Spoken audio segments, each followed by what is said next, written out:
على أشرف الأنبياء والمرسلين سيدنا محمد وعلى آله وأصحابه ومن تبعهم بإحسان إلى يوم الدين. All praise is due to Allah subhanahu wa ta'ala, the beneficent, the merciful, and salutations to his servant and messenger Muhammad ibn Abdullah, to his family, companions, and all those who follow them until the day of judgment.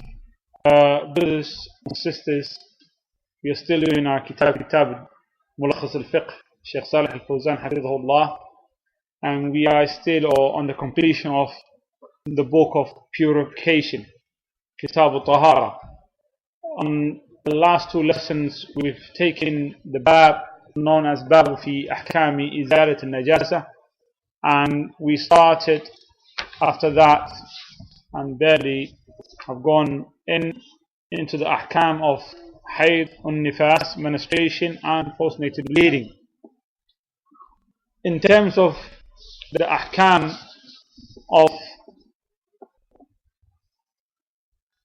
menstruation and postnatal bleeding, it is part of the purification, and when our sisters or mothers or daughters experience this type of monthly cycle, there are Islamic rules that they need to follow. There are ahkam that they must obey, that Allah subhanahu wa ta'ala has put rules and regulations for them. So Allah subhanahu wa ta'ala says, وَيَسْأَلُونَكَ عَنِ الْمَحِيضِ, they ask you regarding the menstruation. So there are ahkam regarding this issue. But you might be wondering that when we started the book of purification, that the Shaykh started as likewise other books of fiqh do start. They start with talking about water and the different types of water, and we mentioned the reason why. After that, it was hadath, what causes it, and how to purify yourself from it. So we talked about nawaqid al-wudu. We talked about wudu and how to purify yourself. We talked about ghusl. So it's as though we finished hadith and the causes of hadith. But then now we've got this issue, which seems that we've gone back to issues that's already been dealt with. Because we said previously, remember, among the matters that cause ghusl wajib, make ghusl wajib upon the individual, is what? Menstruation. We already talked about it. And then after that we spoke of how a person purifies themselves. We said among the causes, among the mujibat or things that make ghusl wajib is hayd, menstruation, and nifas, postnatal bleeding. The scholars, what they say is that the fuqaha, rahimahumullah, when they started to put and explain the deen of Allah subhanahu wa ta'ala to the Muslims, the ahkam,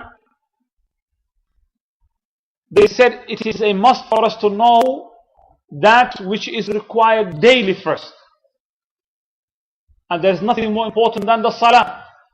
And the salah cannot be known without knowing the tahara, purification. So as such, we start the purification. But within the purification, there is that which all Muslims are in need of. Men and women, both of them are required to come with. And there is that which is specific for one of them, i.e. the sisters. So they put forward and they talked about and they taught the one that is required by all of the Muslims, which is ghusl, nawaqid al-wudu, and so on. Hayd and nafas only concerns the sisters. So as such, they didn't think that it was as important to talk about as the ones that have gone before it. So they say now this is its time. That's why we find this topic now here and we're speaking of it. So we said that hayd, menstruation, has got ahkam rules. And among the ahkam that the Shaykh mentioned, he says ومن هذه الأحكام أن الحائض لا تصلي ولا تصوم. So she does not pray and she does not fast حال حيضها, while she's menstruating. Among this ahkam is that الحائض أنها لا يجوز لها أن تطوف بالبيت. It is not allowed for her to make tawaf around the Kaaba. Among this ahkam, لا يجوز لزوجها أن يطلقها. It is not allowed for her husband to divorce her while she is menstruating. From the ahkam of hayd, لا يجوز for her husband to have intercourse with her while she is menstruating.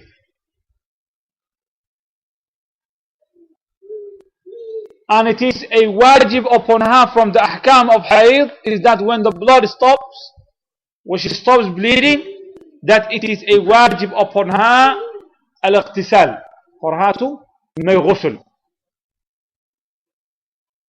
When she makes ghusl, she does not make up the salah, but she makes up the siyam. She doesn't make up the salah, but she makes up the siyam. And after that, we mention very important points, which is إذا طهرت الحائض أو النفساء, that female who is menstruating or postnatal bleeding, when the blood stops, if her blood stops قبل الغروب الشمس, before the sun sets, she has to make up and pray ظهران and Asr. And if her blood stops, we're not talking about اغتسال or ghusl, we're talking about when the blood stops.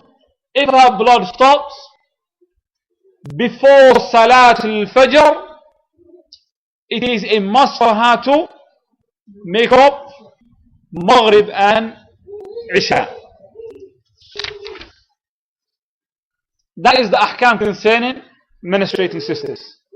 Now we are going into the ahkam concerning another type of blood that the sisters experience.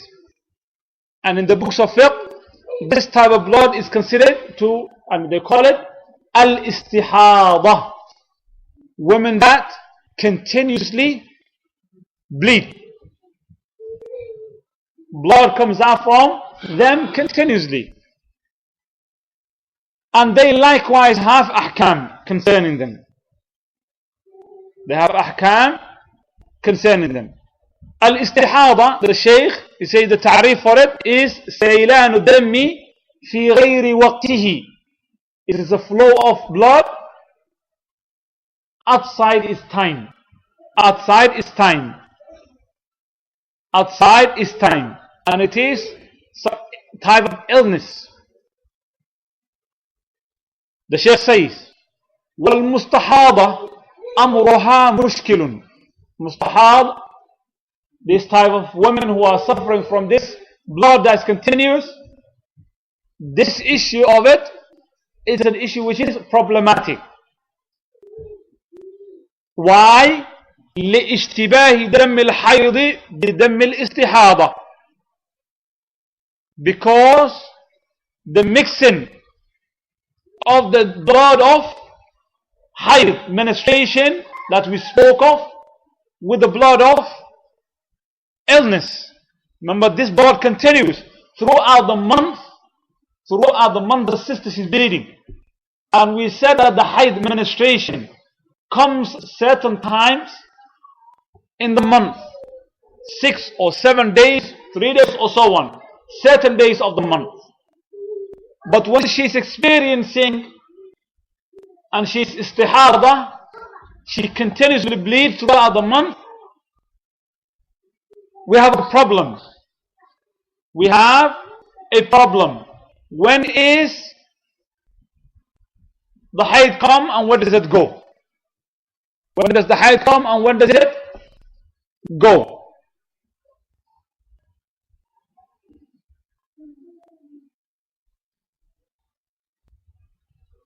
So the Shaykh says, فما الذي تعتبره منه حيضا وما الذي تعتبره استحاضة. How would she differentiate the two? Remember, a sister who's menstruating has ahkam, and among that ahkam is what? She doesn't pray, she doesn't fast, her husband does not have intercourse with her, she cannot be divorced, she cannot make tawaf. The Quran also we spoke of, sitting in the masjid, and this issue that we spoke of. There's ahkam involved with the hayd. So it is important to know when will she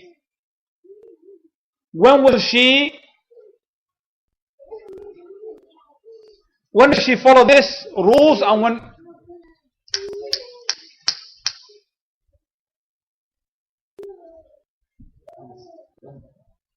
when does she follow these rules, and when is she allowed and considered to be a person who is ill.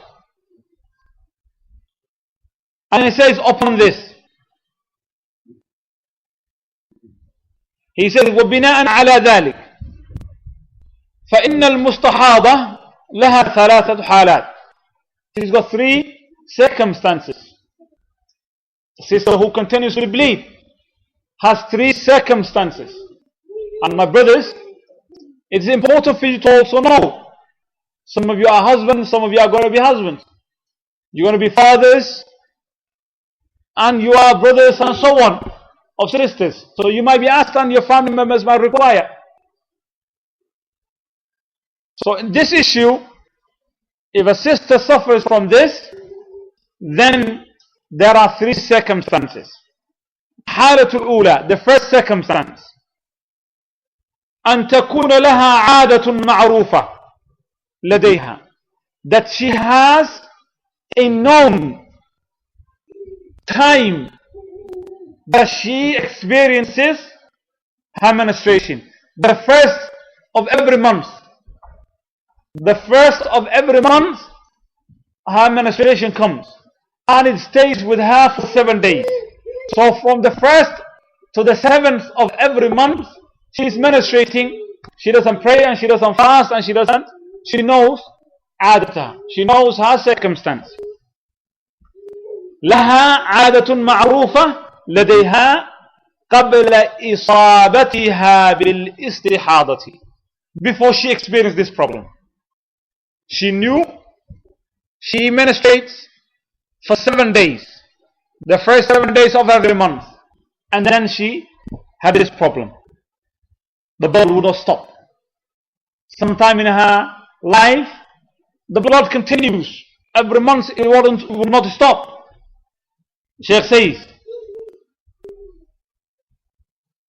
if that's the case, then she knows her days. فتعرف عددها ووقتها. He says, فهذه تجلس قدر عادتها. She sits the days. She sits in the days that she knows and she's aware of. Meaning, remember, she's bleeding for 30 days. All the month. But before she experienced this problem, she knew which days she has her menstruation. And which days, an example, what did we say? The 1st up to the 7th. Now, what would we say to that sister? She sits when? The 1st to the 7th.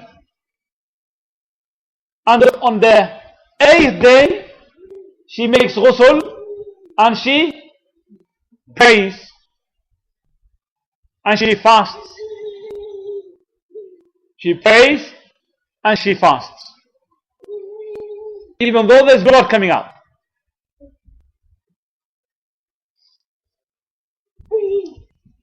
Sheikh says فهذه تجلس قدر عادتها وتدع الصلاة والصيام. She sits on those days and she leaves the salah and the siyam. وتعتبر لها أحكام الحيض. And while on these 7 days she considers this blood to be the blood of menstruation. فإذا انتهت عادتها, if the time goes and time finishes, اغتسلت وصلت, she washes and she prays. واعتبرت الدم الباقي دم استحاضة, and the blood that comes after that she considers it to be the blood that is of illness, the problematic blood, the blood of istihada. And the proof of this is the saying of the Rasul sallallahu alayhi wa sallam لأم حبيبة رضي الله عنها. He said to her, امكثي قدر ما كانت تحبسك حيدتك. Sit for similar days in which your menstruation used to keep you in prison. I.e., now she experienced the blood. She comes to the Rasul sallallahu alayhi wa sallam. She says that, Ya Rasulullah, I'm istihada. The blood continues. What shall I do? The Rasul sallallahu alayhi wa sallam, knowing that this is something which is new to her, he says to her, umkuthi, sit, qadra ma kanat, for the similar period that tahbusuki hayratuki, that your blood or your menstruation used to keep you prison. Thumma iqtasili, and then you wash. Wasalli, and pray. This is what the Rasul sallallahu alayhi wa sallam said to her. And another Sahabiya, Fatima bint Abi Habish, he said to her, إنما ذلك عرق. That blood is coming from a vein, somewhere problematic. وليس بحيض. It is not menstruation. فإذا أقبلت حيضتك. If the time of your haid goes, فضعي صلاة. If إذا أقبلت حيضتك, when the time of your haid comes, فضعي الصلاة, meaning when the period of time that the haid comes, then فضعي الصلاة, leave the salah, because now you are considering yourself to be a sister who is in menstruating. So that's the first circumstance. Barakallahu fikum, brothers and sisters. We said we are speaking of the situation of sisters that experience bleeding continuously. In this is a problematic, because the blood that is of illness mixes with the blood that is natural in terms of monthly cycle, the menstruation. And the menstruation has got ahkam that must be followed. So how do we differentiate the two? There are 3 circumstances. The first circumstance is that this is a new illness to the sister. She had a menstruation, days that she experienced. And then this problem came to her. For the days that she knew when her haid comes, then she counts those days as being the days of her menstruation. And the rest of the days she reads her as an illness.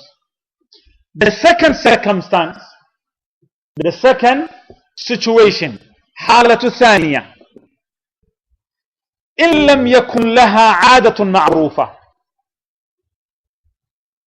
If from the first moment that she experienced blood, it was istihada, it just continues, it didn't stop. It's throughout the month she bleeds.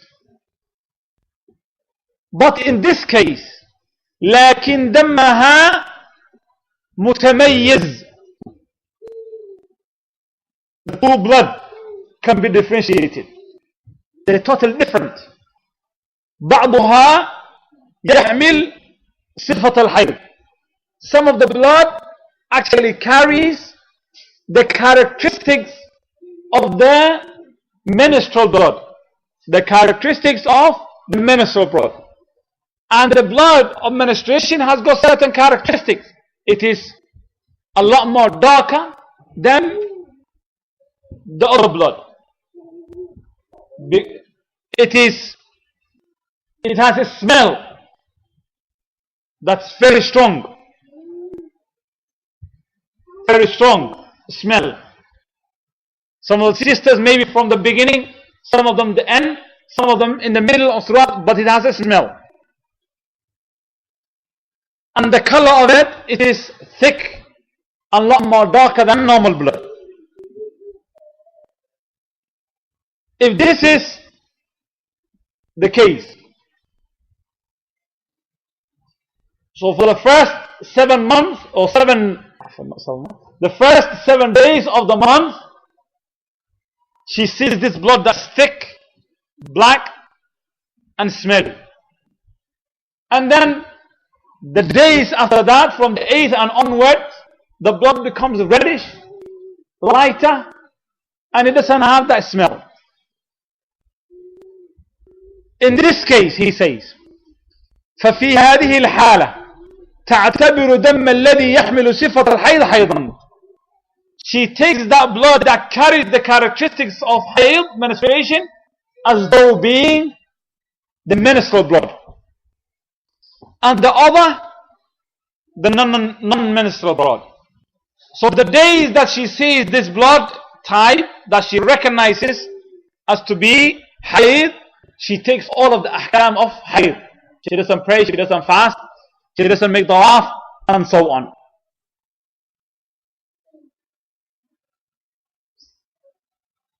And the proof for this is the hadith where the Rasul sallallahu alayhi wa sallam said to Fatima bint Abi Habish,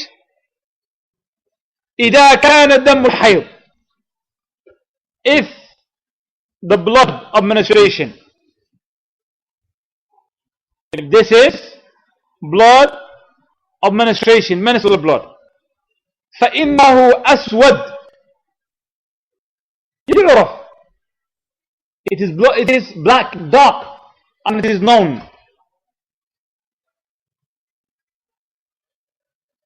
فأمسكي عن الصلاة. Then if this is the case, that you know that it is black, then فأمسكي عن الصلاة. Then leave the salah, don't pray. فإذا كان الآخر, but if it is the other blood, meaning not dark, and it is not blood that you recognize as to be your menstrual blood, فَتَوَضَّئِ, then you make wudu, وَصَلِّي, and you pray. So this is the second circumstance. The first circumstance, the sister knows which days she normally has her menstruation. The second circumstance, she doesn't know the days, but she recognizes the difference between the two blood. So then she follows the one that she considers to be the hayd, the blood of the menstruation, as being menstruation. The third circumstance, barakallahu fikum, of menstruation is that إذا لم يكن لها عادة معروفة. إذا لم يكن لها عادة تعرفها. If it is that she doesn't know, she doesn't have specific days that she menstruates. ولا صفة تميز بها الحيض, nor does she have characteristics, i.e. the blood doesn't have any of that characteristics, من غيره, from other, both blood continuously throughout the 30 months of the year, 30 months of the month, the year, 7 months, subhanAllah, 30 days of the month, the blood is the same. In this case, what does she do? The blood is the same. She doesn't have specific days that she menstruates. What does she do in this case? He says, فإنها تجلس غالب الحيض 6 أيام أو 7 أيام من كل شهر. She sits for 6 to 7 days from every month. لأن هذه عادة غالب النساء, because this is the most women what they experience. Most women what they experience. And some of the scholars, what else they add on this point, that instead of her looking at general women folk, she looks at actually the women of her community, specifically her family. She looks at her family, her sisters, her auntie and her mother and so on. How many days do they experience the menstruation? And on which times approximately?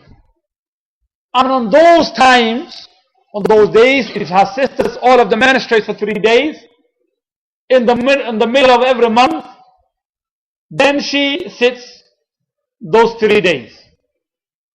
She considered those 3 days to be the hayd.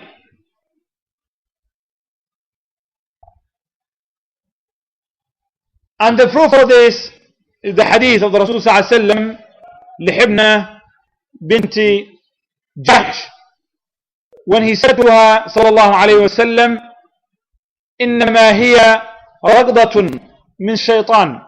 This is a problem caused to you by the shaitan.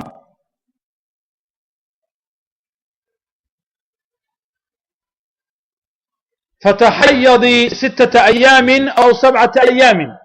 Then you menstruate for 6 or 7 days. ثم اغتسلي, and then you wash. And then you wash. And the rest of the time of the month, then you pray and you fast and so on.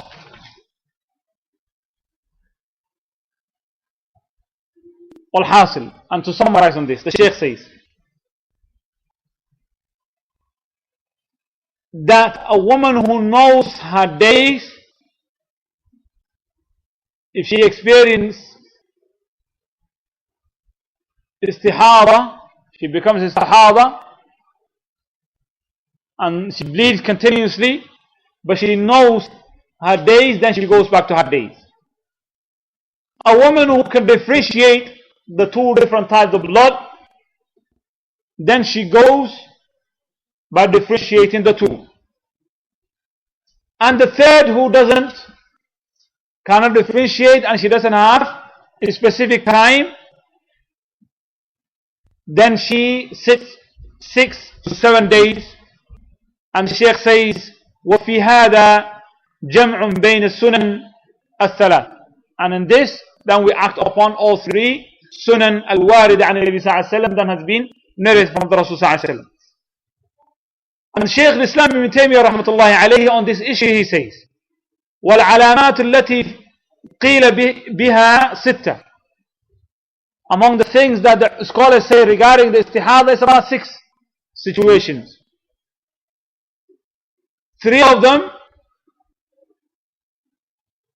have evidence from the Sunnah.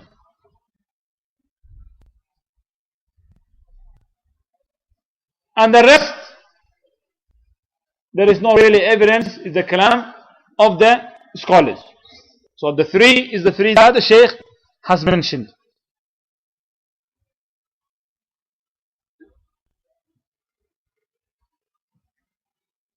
And the Shaykh says, when a sister sits, she recognizes the blood from the other blood, or she knows her days, or she uses and looks at the woman folk in her family and she sits same days as them. When she passes that time and she is given the hukum of that she's pure, then in this case what does she do? What does she do in this case? Number 1, Shaykh says, يجب عليها أن تغتسل. It is wajib upon her to make ghusl. عند النهاية, after she completes and then hayd finished. The hayd that she recognizes either by differentiation or by knowing the time, or the third one that we mentioned, she uses qiyas. After this time finishes, she washes. Still the blood continues, remember, but she still makes ghusl, because the time of menstruation has what? We've given is finished. But the blood that is continuing now is not the blood of menstruation. So she washes. Number 2, تغسل فرجها لإزالة ما عليه من الخارج عند كل صلاة. She makes istinja for every salah. Number 2, she makes istinja for every salah. She washes herself for every salah.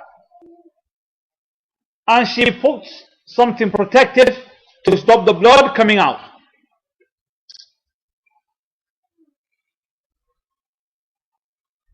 As the Rasul sallallahu alayhi wa sallam said to the Sahabiya who was menstruating, تضع الصلاة أيام أغرائها. Then she leaves the salah and the days that she experiences this. ثم تغتسل, and then she washes. وتتوضأ, and then she makes wudu عند كل صلاة. This is the point. So number 1, we already know that she makes ghusl. But number 2, she washes her private part and makes wudu for every salah.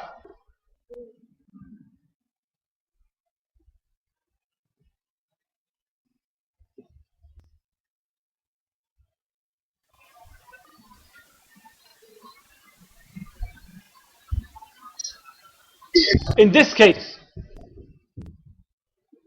if a sister is experiencing this type of blood, we said that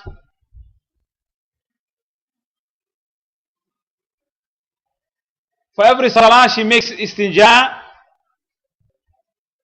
and she makes wudu. But what about other ibadat? What about if she wanted to pray sunnah?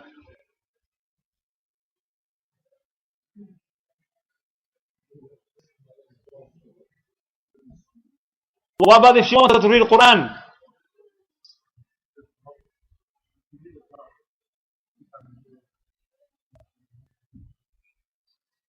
There is nothing for her. She does not need to make wudu to read the Quran. In this case, for this, unless she has done other things, she does not need to make wudu specifically for the blood coming out from her. Meaning the wudu that she did for the salah before is enough for her to pray the sunnah that follows after that salah and every other ibadah that she wants to do. But when the new salah comes of the 5 daily prayers, she makes again istinja and wudu again. She does that. But between the two, as long as she has not come with another naqid min awaqid al-wudu, she does all the ibadat that she is allowed to do, or a person who has wudu is allowed to do in between.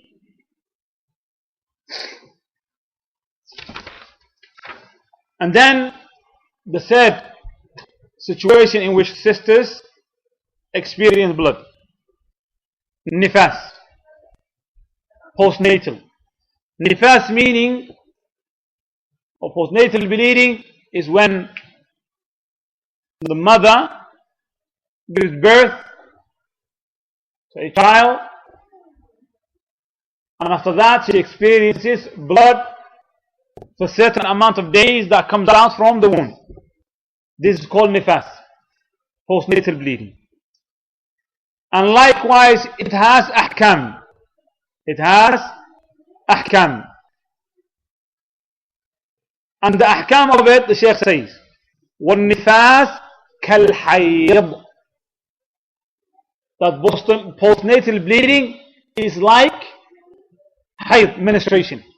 The ahkam of it is like menstruation. فيما يحل, in that which is allowed. كالاستمتاع من دون الفرج, like foreplay without actually full intercourse. وفيما يحرم, and that which is haram, meaning it is like hayd in that which is haram, like penetration, like fasting, like salah, like talaq, like tawaf. All of this are forbidden. Meaning that if a woman gives birth, it is not allowed for her husband to divorce her.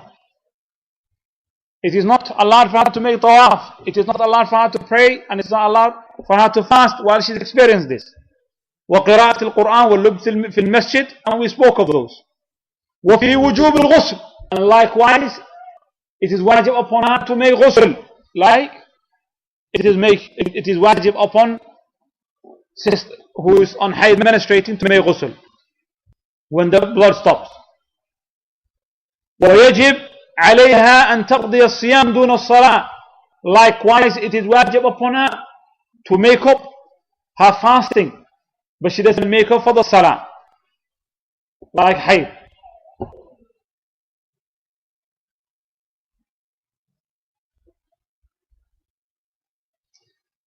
The Sheikh says, this blood that is coming from the womb, that some of the scholars they say it has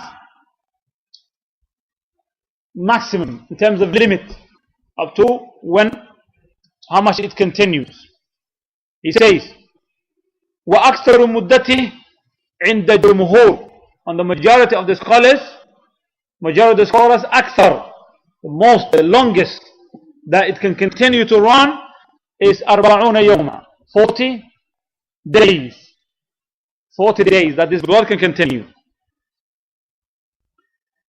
The Shaykh says, قال الترمذي أجمع أهل العلم من الصحابة والتابعين, that the people of knowledge from their companions and those who followed them of the tabi'in, ومن بعدهم, and those who followed them after them,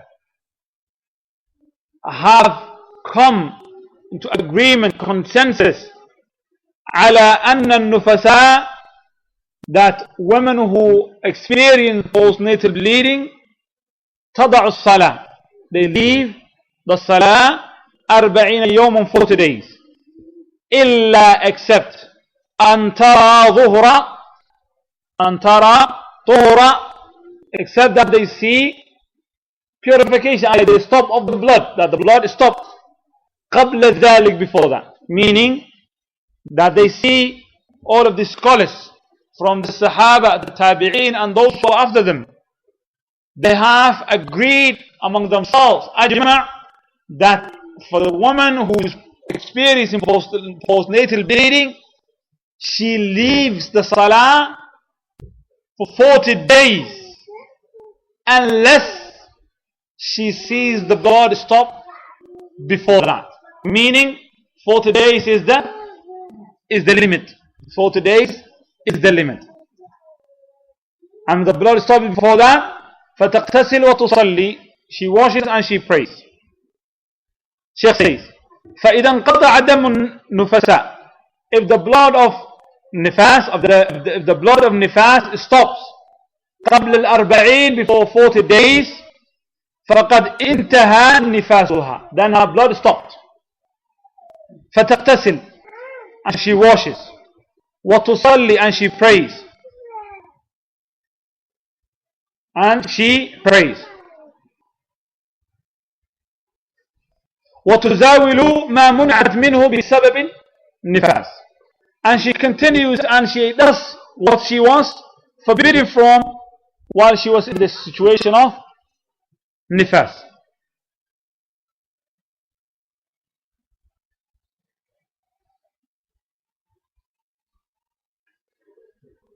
So now, in terms of postnatal bleeding, brothers, we said the ahkam of it is exactly the same as menstruation, what she's allowed and what she's not allowed. And the second point is that, does it have a maximum period on to which it runs? So it is what? 40 days. But the blood can stop before that. If the blood stops, what does she do?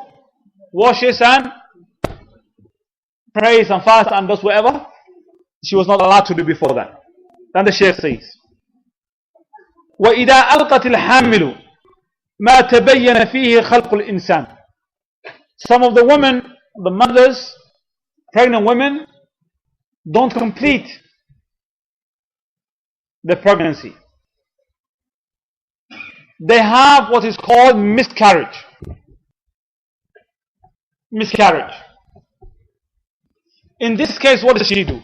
The Shaykh says, if what she has miscarried, the miscarriage was ما تبين فيه خلق الإنسان, that which it is clear it has taken the form of a human being, i.e. that which comes out from her was not just a blood clot or a small lump of piece of meat, but rather it has taken shape of a human. It's got the head, the eyes and the nose or the arms or so on. If this is the case, بأن كان فيه تخطيط,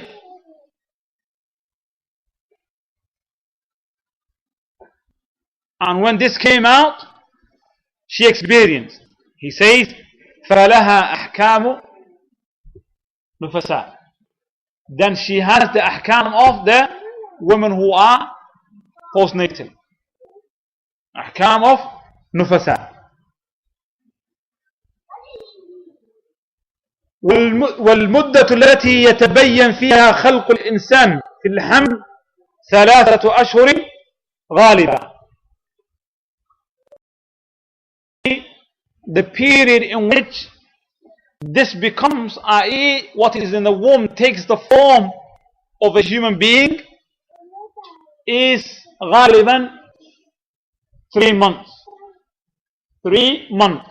90 days, between 80 days rarely, but up to 90 days sometimes. 3 months غالبا. وأقلها 81 يوما, and the minimum that this happens is 81, يعني 81. Meaning, if a woman experiences miscarriage while she was pregnant for 2 months, for 60 days, she doesn't take the ahkam of nufasa. She doesn't take the ahkam of postnatal bleeding. If she experiences miscarriage when she was pregnant for 81 days, 2 months and 21 days, so on, in this case she looks at, or they look at, what has come out from her. If it has the taqteet of a human being, it has form of a human being, then she considers it to be, this is nafas, that she is postnatal bleeding. She gave birth. And the period that she continues to bleed, if she continues to bleed, then she considers that blood to be nifas.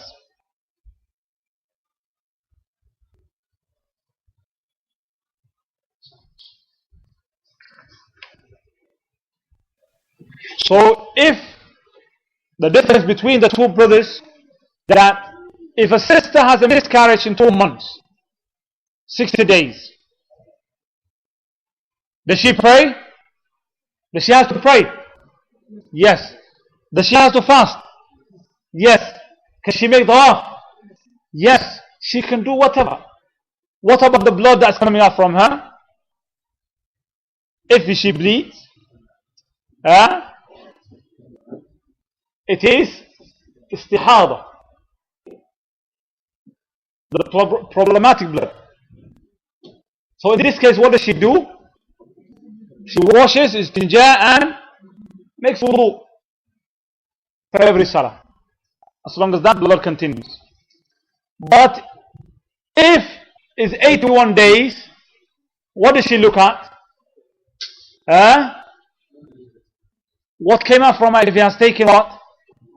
The form of it. If it has taken the form of a human being, then what happens? She considers herself to be like a person was given birth. So nifas. If it has not taken the form of a human being, it is not what? Nifas. But what about if she bleeds? Is it considered to be what? Istihada. And if it is 90 days, 3 months, it is most likely, it doesn't need to be looked at, because it's already probably most likely, it has formed.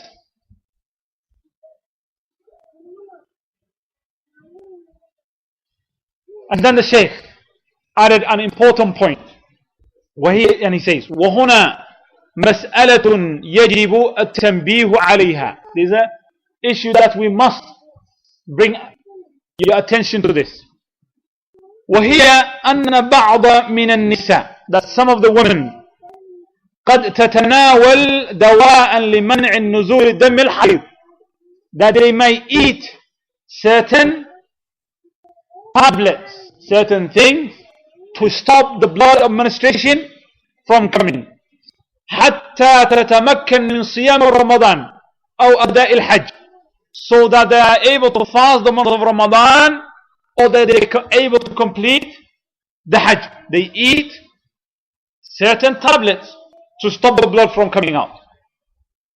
The Shaykh says, فإن كانت هذه الحبوب لمنع النزول الدم فدرة, if this is to stop the blood that is coming out for a short period of time, ولا تقطعه, and it doesn't completely cut it off, فلا بأس, then it is fine. بتناولها, that she eats it, she takes this tablet, meaning it does not stop her giving the menstruation forever, and also likewise killing her the chances of getting pregnant and so on, if this is the case. وإن كانت, but if the situation, if the reason is that this thing that she's eating تقطع الحيض قطعا, that it stops the menstruation totally, meaning مؤبدا, forever, then in this case فلا يجوز, it is not allowed. The Shaykh says here إلا بإذن الزوج, except with the permission of a husband. There is a point on this, because here the Shaykh is saying that it is the right of the husband, the reason that he got married in the first place to her, so that he can have children with her and build a family, and he's got the same right to the womb that he's married to as she has. She can't just make that decision herself. لأن هذا يترتب عليه قطع النسل, that this stops him having offspring. On this point, Shaykh al-Albani rahmatullahi alayhi, this is in the book, extra information, he says لا يجوز, it is not allowed, استعمال الحبوب, to eat these tablets for منع الحمل, to stop the sister getting pregnant, إلا لحكم الشرعي, except for a legislated reason, Islamic reason.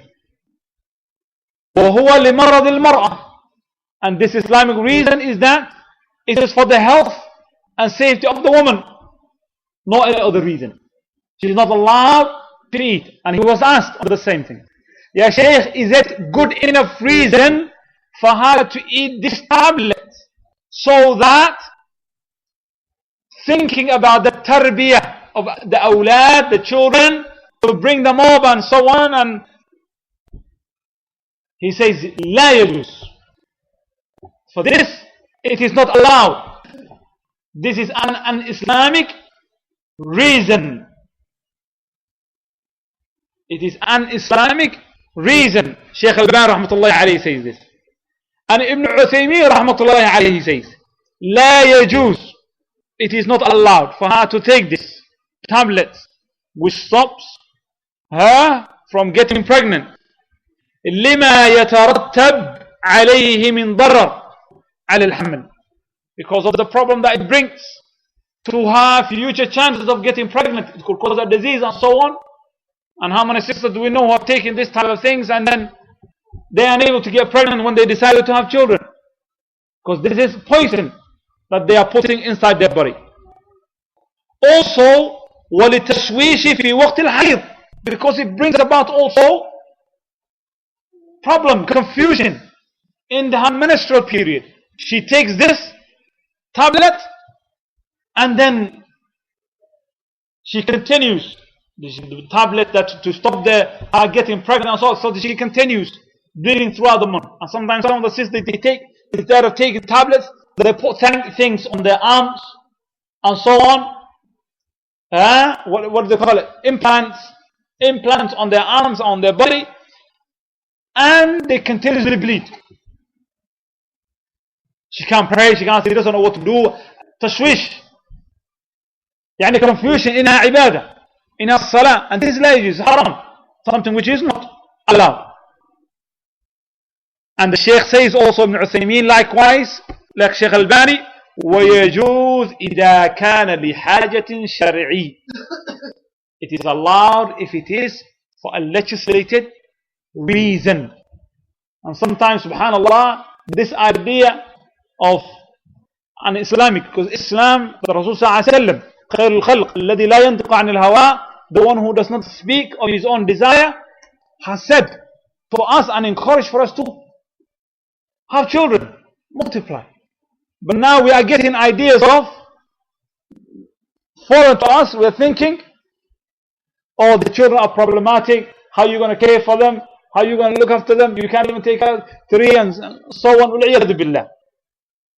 The Rasul sallallahu alayhi wa sallam is saying to you, multiply. And then you listen to someone who's so educated. And وَالْعِيَاذُ بِاللَّهِ, this war has been waged on our sisters. And because of that, some of them have gone even to the extent, وَالْعِيَاذُ بِاللَّهِ, to literally committing haram in the process of fulfilling what is required of them by the kuffar. And the haram that they commit, some of them actually go unnecessarily. They go to their doctors and they're going to be putting themselves implants, not implants, where literally exposing their aura, so that what something they call what? Coil, which string kind of thing, cuts off maybe, I don't know, the sperm traveling towards the eggs or whatever, inside her. And in that, for them to get there, she has to expose her aura to a nurse, whether it's a female or male. And لا يجوز لك, it is not allowed for her, except in the most dire of situation, darura, when she fears death or so on, illness. What is the darura now? The Sahaba radiallahu anhum, did they practice in terms of bringing up the children and the time between the children? Yes, they did. But they didn't eat. They continued with the ibadat. And they did in their own ways. And the ways that they did is well known in the books. Withdrawal, what they call, in terms of releasing your semen inside, that you release it outside, and so on. This is what they practice. This is what the Sahaba practice. But now, haram is being committed, so that we go away from the sunnah of the Rasul and the obedience of the Rasul, and that was literally, that was extra. And we'll finish there. Subhanakallah bihamdika wa tabarak ismuka ta'ala wa ala khair. Astaghfirullah al-azim. Khair? You heard it? I hope the sisters know. Listen. Let them carry the message.